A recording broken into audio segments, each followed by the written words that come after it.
Hello, everyone, and welcome back to Retro Fat. My name is Jeremy, and right now we are watching the third season of the classic 80s sitcom, Just the 10 of Us. Today's episode is the 11th episode of season 3, the 35th episode overall. It is called, very simply, Skateboard.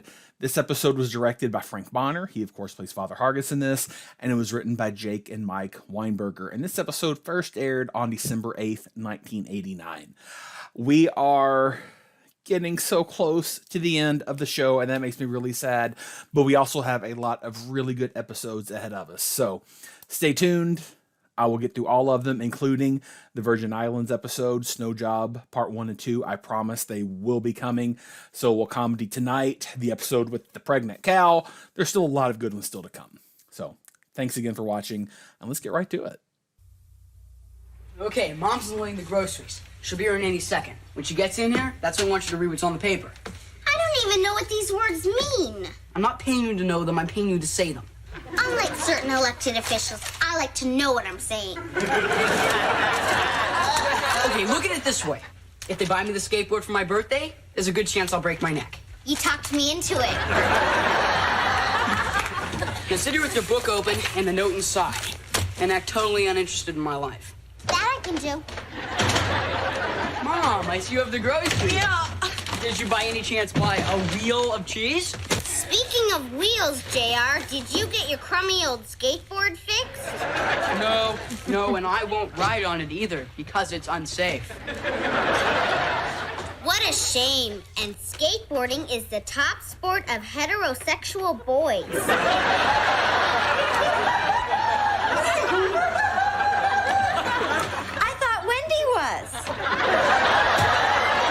Honey, go out and get your father's beer. Oh, come on. I want to stay in here the rest of the scam. Go on. And do you know what board 9 out of 10 of those boys prefer?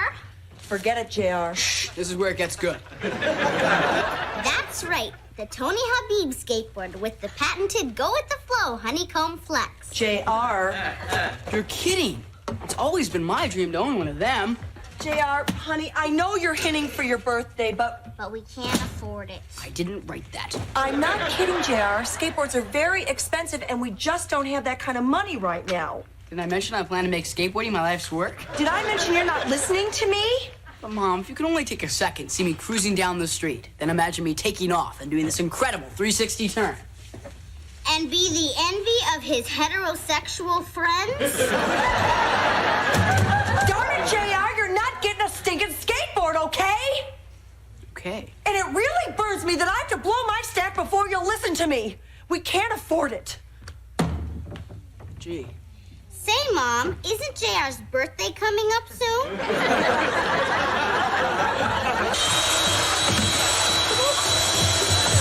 Oh, Graham, I got JR. I got him so good. Was he miserable? Oh, he was pathetic. Good. Finally, JR's gonna open a birthday present and be surprised. Yeah. And what a surprise. Oh, honey, it's beautiful. Yeah. 3 weeks of stolen nights, no sleep, and multiple stab wounds. This must be what having an affair feels like. Okay, so first of all, Heidi Ziegler, of course, who plays Sherry, did a great job playing that I'm reading this script very disinterested. You're my lame older brother. I'm doing this, blah, blah, blah. She nailed it. That was perfect. I love that. There were two other things. The first I have to comment on is the name of the skateboard. Now, I had to look this up because I thought there's no way. Tony Habib. Is that a reference to Tony Hawk? I'm like, he surely wasn't around in the late 80s. And he was. So I guess Tony Habib is supposed to be a stand-in for Tony Hawk. The other thing was the line about the top sport of heterosexual boys. I think this was part of like that. I think culture might be too strong a word, or maybe it's not. Maybe it's appropriate. But kind of like this culture of fear of your son being less than manly. And I remember this very distinctly at that time, which the world has changed. But if you were not seen as anything less than a heterosexual, sports interested red-blooded American boy, you were less than. So of course they play to this here. I was heterosexual, but I certainly didn't like sports, and it was not necessarily the greatest time for people like myself at the time. I can only imagine for any non-heterosexual boys, but that is where that joke likely came from. So, zipping my lip, back to the episode. Race, and I know I can win it, 'cause I'm learning the rules of the game. If I can stay on the ball, take it minute by minute, I just might make the Hall of Fame. What can I say? I'm doing it the best I can. Leaning on nobody but me. Oh, seeing it from where I stand. Nothing comes easy. Oh, I'm always bringing home second places. At the end of every one of my daisies. A house with all of the bases that keeps me doing it the best I can. Yeah, I'm doing it the best I can. I'll keep on doing it the best I can.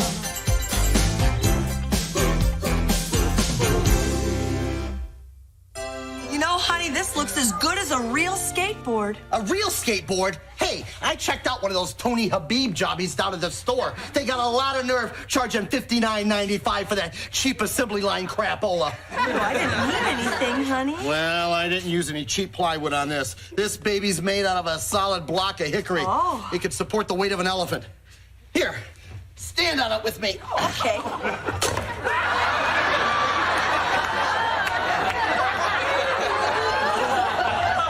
Thanks a lot, Elizabeth. Oh, honey, maybe we could glue it back together with that glue they advertise on TV, you know, the kind that can withstand the weight of a...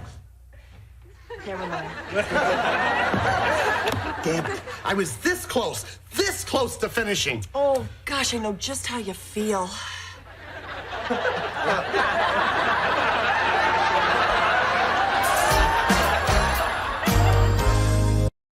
Okay, that is a joke that that has gone over my head every single time. That is not a 1989 sitcom joke. I am very surprised by that. Right over my head every single occasion. That was a good one.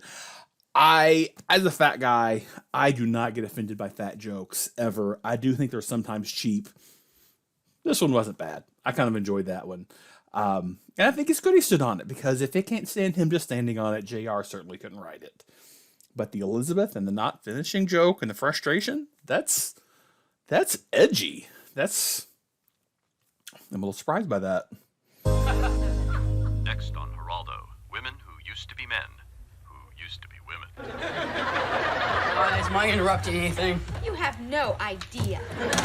Look, with my birthday coming up, I know choosing the gift's a problem. I'm not exactly easy to shop for. Who is this person? Very funny.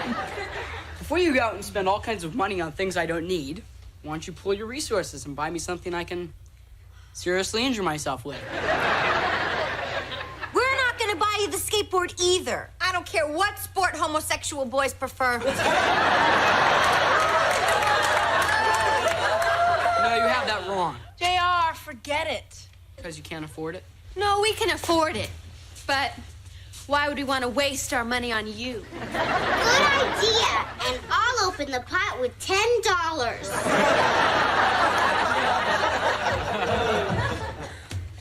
I'm gonna go tell Dad what he missed.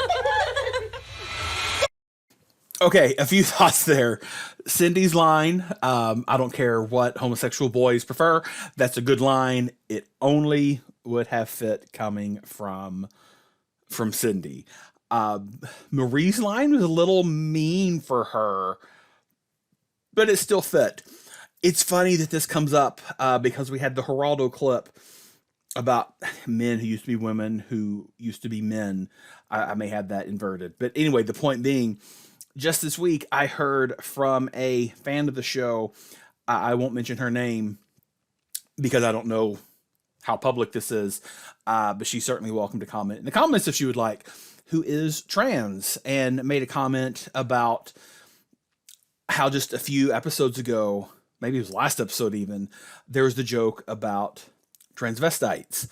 And now we have this, which, again, 1989, these kind of jokes would not survive today.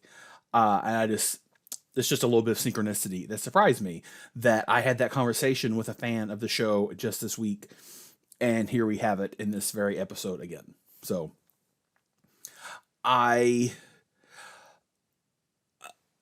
there was a lot of punching down in comedy back then. And there still is somewhat, and it can be done funny and it can be done offensively. I will admit I'm not trans. I'm not gay. I'm not part of that community other than being an ally. But I do, I don't feel like this show was doing it nearly as offensively as shows like Family Guy might, or something similar. It was just kind of like a throwaway gag. And I think it's because in 1989, most people weren't exposed to things like that. But I'm not getting on any kind of soapbox. It was mostly just a case of like, I just had that conversation and here it shows up again. I felt compelled to mention. And I don't know how they make skateboards, but I have a hunch they're not carved out of chunks of wood. But what do I know? I don't skateboard. Dad! I just talked to JR! He doesn't want to skateboard anymore.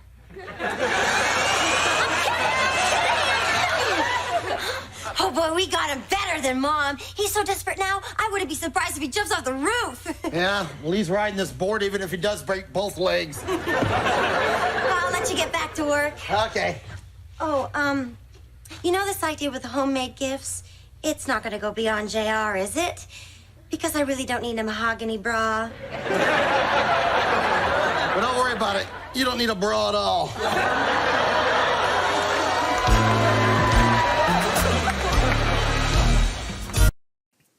The implication and the sound from the audience seemed to imply that was a joke about Connie being flat-chested, which there's another episode coming up in a little bit. Cindy usually is the recipient of any breast-related humor. That one just almost could feel to me like simply a dad joke. Like, yeah, I don't want to think about your bras. But anyway. Isn't this exciting? Well, you can at least fake it. I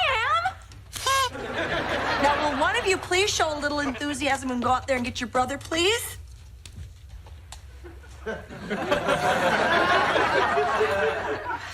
Okay, I'll do it. I always do. Marie always does the right thing.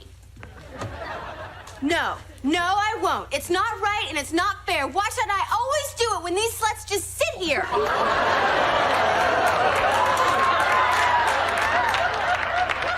Looks like you're up, Wendy.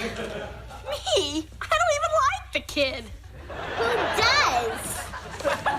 Okay. And you be nice to him. Hey, I'll be gentle with a little snot. Come on, JB, it's time. It's JR. The quicker you get inside, the quicker we get this stinking party over with.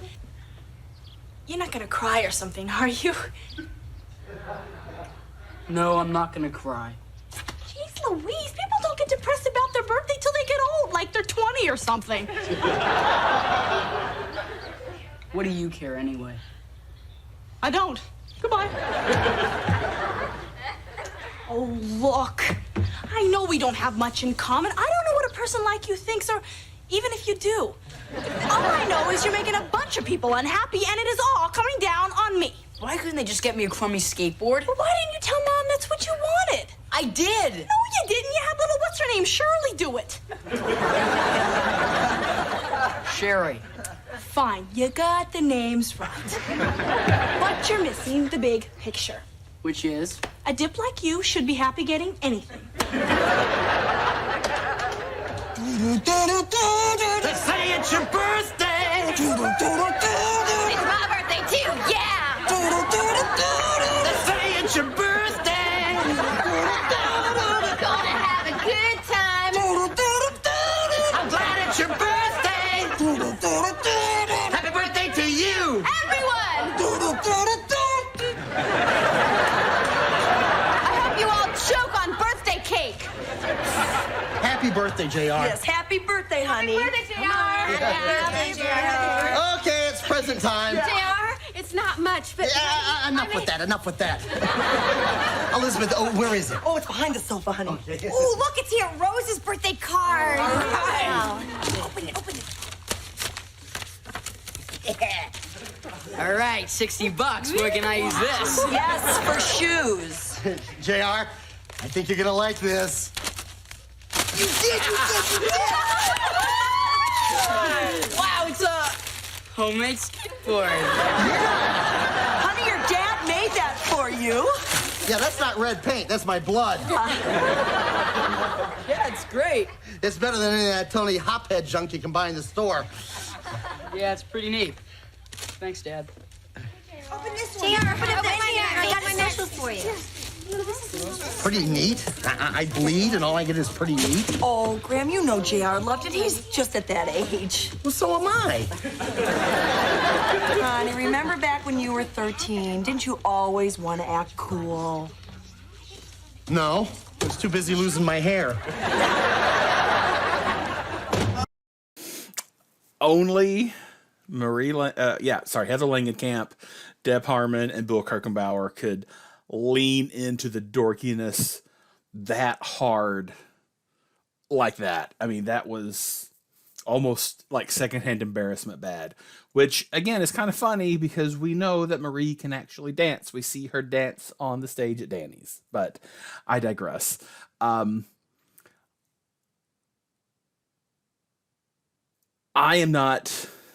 am no longer a 13-year-old boy. I have not been for over 30 years. I wasn't 13 when this aired yet. I think I was still 11 at this point. I was going to turn 12 the following April. But it's a completely blank skateboard. And I would think, and I even remember thinking this when this episode first aired, he can paint it. He can put stickers on it. He can make it uniquely his. And while it's admittedly not as good, it's still a skateboard. And I feel like that was something that somebody should have addressed here. I also feel bad for him that his mom is making him use his birthday money from Aunt Rose for shoes. That's kind of tragic. I will point this out just because I'm paused here and I think this will be a good place to mention it. We have Larry Horst, who's playing his friend Jason. We have seen Jason before several times throughout the series. The young African-American boy, the actor's name is Marlon Taylor. He plays a character named Todd. And if you recognize him, he played 12-year-old Mike Hanlon in the ABC miniseries It, which was actually going to come out not too much down the road from this episode. This is airing in 1989. It came out in 1990. And that is just something I happened to catch on IMDb. All right, here we go. Oh, you pulled it off just barely. No, I don't. Yes. Wow. Hey, we want to see. I don't know anybody who owns a Tony Habib. I didn't get it. You said it was in the bag. You said you were playing the old man like a bass fiddle. Well, I did. I mean, I got a board. Sorta. Sorta? What happened? Your dad made you one?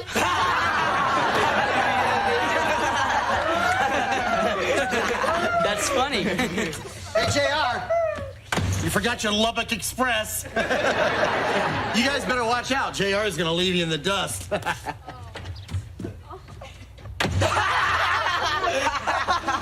Oh, man.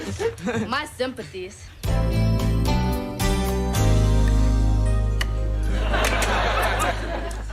Well, it probably won't keep. They got me. JR, what happened? Hey, kids, they got me. They knocked me off my skateboard and threw me into a dumpster. Oh, honey. And before I could climb out, one of them ripped off my skateboard. Your skateboard? Why would they do such a thing? I don't know. One minute they were making fun of it like they didn't like it or something. The next minute they grabbed it and ran. Oh. They took my skateboard? Yet I tried to stop them. I chased them for blocks. That's it. I'm calling the police. Who were these boys? There was a whole bunch of them. Who were they? Name them. I don't know. I've never seen them before. I think they were Canadians.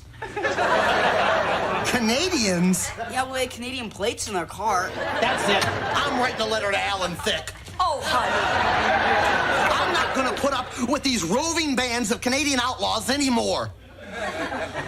I'm sorry. I mean, I tried to stop them, but they had hockey sticks.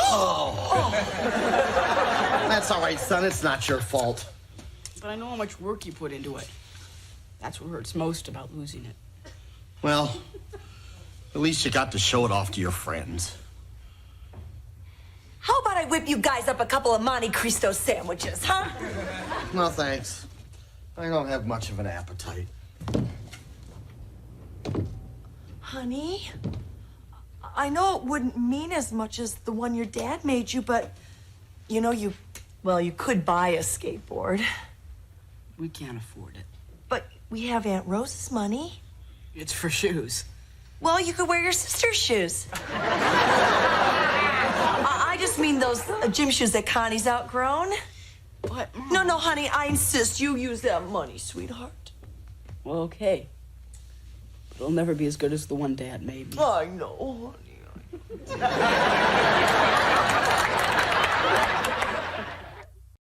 The glurge here is painful.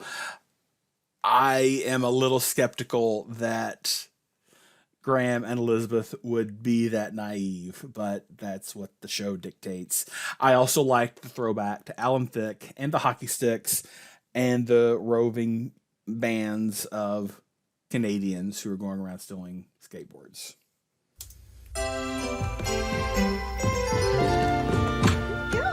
Hey, hot new skateboard, huh? It's not like the one Dad made me. It's better. Sweetheart. See you later, Mom. Well, have a good time, honey. I'll try. JR, you're really taking this hard, aren't you? Wouldn't you? I had the best. Oh, I know, honey, but could you kind of keep an eye on that one, though, anyway? Who'd steal it? Just that Tony Hophead junk you buy in the store.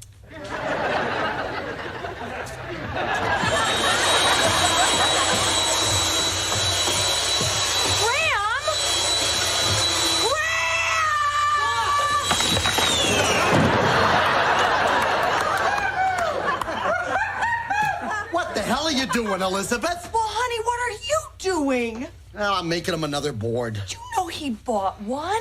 But it's not the same. But you could kill yourself down here. You just don't get it, do you, Elizabeth? How could you? You're just the boy's mother. I care about the stinking kid. I just wanted to make him something with my hands. Well, I still had all my fingers. I don't get it. What's going on? Why is Dad doing all this for JR? Couldn't he pick someone more worthy, like me? When you're older, you'll understand. It's male bonding. Male what? I don't understand. Wendy, what's male bond something? Where'd you hear that? From Connie. What is it? You're gonna find out eventually, so you might as well hear the truth. It's when a guy gets dressed in leather and gets tied up. Like a rodeo? Kinda. Well, what does that have to do with JR and Dad? The less I know, the better. Sherry, honey, you look puzzled. In this family, not really. Oh, my. What's JR's birthday present doing in the trash? And he said the Canadians took it. Pardon me? He threw it away. He threw it away, and we weren't supposed to know about it. And being the quick thinker he is, he picked our trash. Ladies? Hi, honey. How's it going, huh? Oh, fine. I got that table fixed. Boy, if I swallow any more sawdust, I'll be regular for the rest of my life. Oh, that's great, honey. Yeah, but you know, it's worth it. Poor schlub. Not a word, young lady. If your dad found out about this, he'd be fit to be tied. I heard.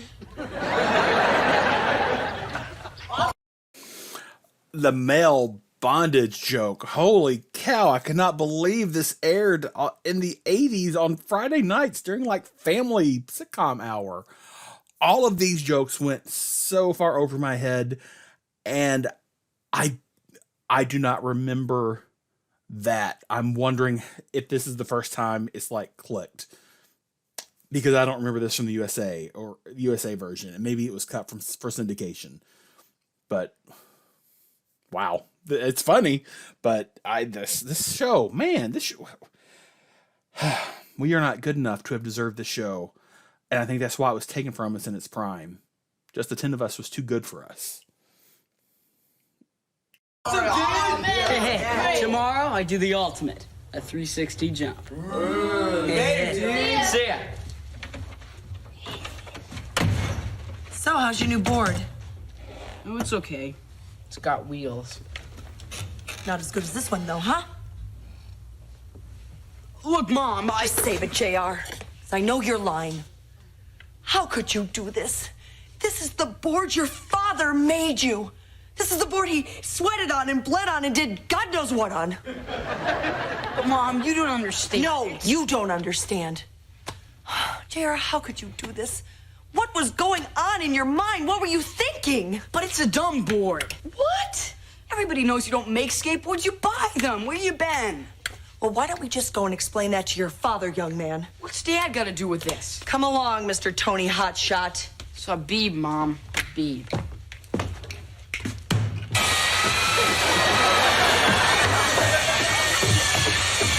Graham! Graham! Thanks again, Elizabeth. JR. Holy stinking Saskatchewan! You found it. You got it back.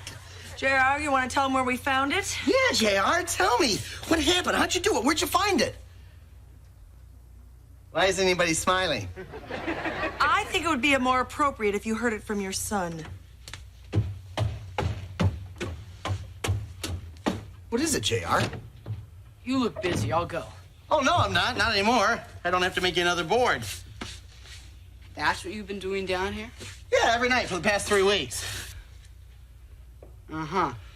Well, then you must be tired. I'll go. JR, what is it? How'd you get the board back? You'll hate me. Oh, how could I hate you? What could you possibly do to make me hate you? Then you'll yell at me. That could happen. Now, what is it? I threw away your skateboard because nobody rides a homemade board. It's dumb. Just get the yelling over with.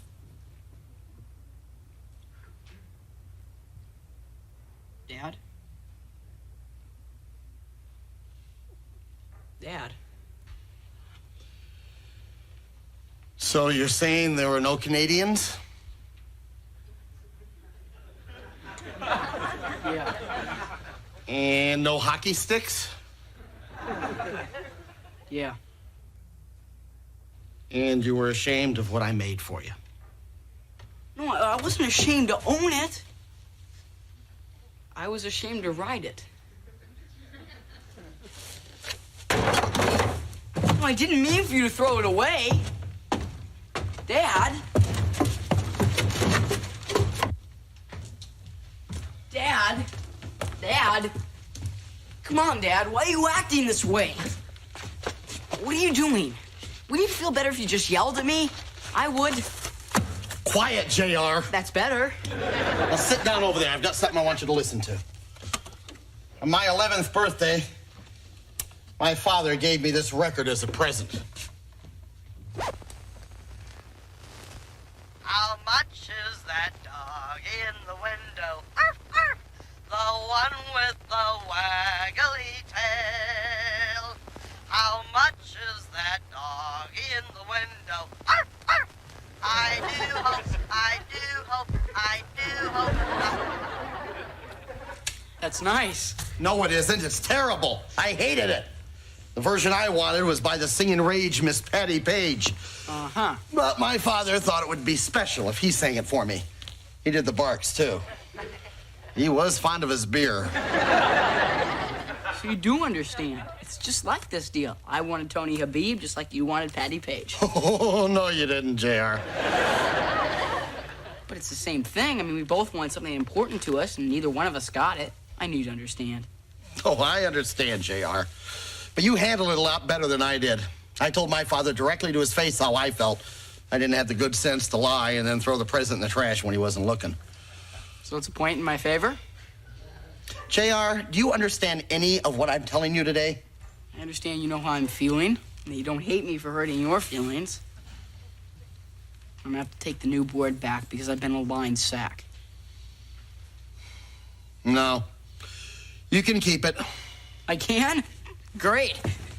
But you have to keep mine, too. I'm not saying you have to use it. Sure, deal. Do you know why I want you to keep it? Because it cost you nearly $20? Well, let's just say that after I'm gone, I don't want you to have fond memories of some jerk named Tony Habib.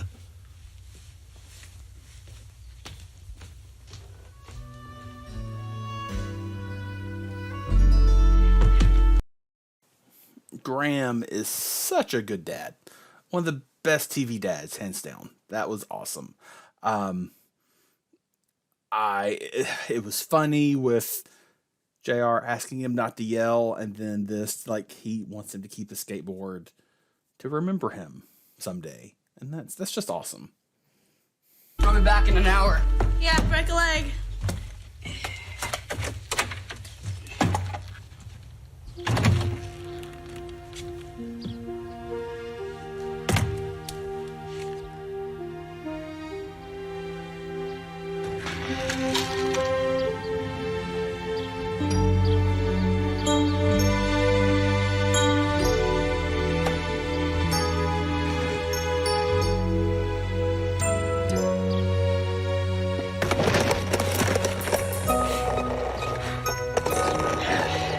Not bad.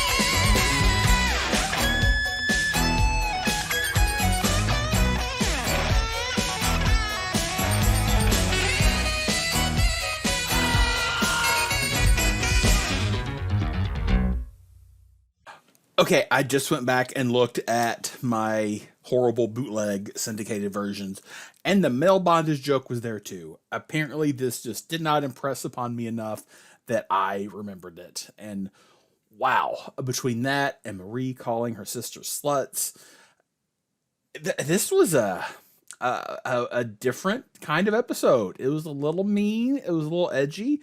I enjoyed it. We don't get many episodes that focus on anybody other really than the four older sisters at this point. So it was nice having a JR episode. But yeah, there was a lot of edge to this episode that is really kind of surprising to me. So that's, I guess, really all I have to say. We have about 12 episodes left, I think. So that's still 3 months worth, if you look at it like that. We'll be together for a while, and then I still have the first 8 to redo with these nice clean copies. So if you want more Just the 10 of Us, it's still coming. I have my fingers crossed that somehow some streaming service somewhere will pick this up, and the next chapter, Just the 12 of Us, or the Doozlers, or something will happen. Am I being unrealistic? Almost certainly, but it gives me hope, and I'm not giving up yet. That's all I have. Thanks so much for watching, and I will see you next week.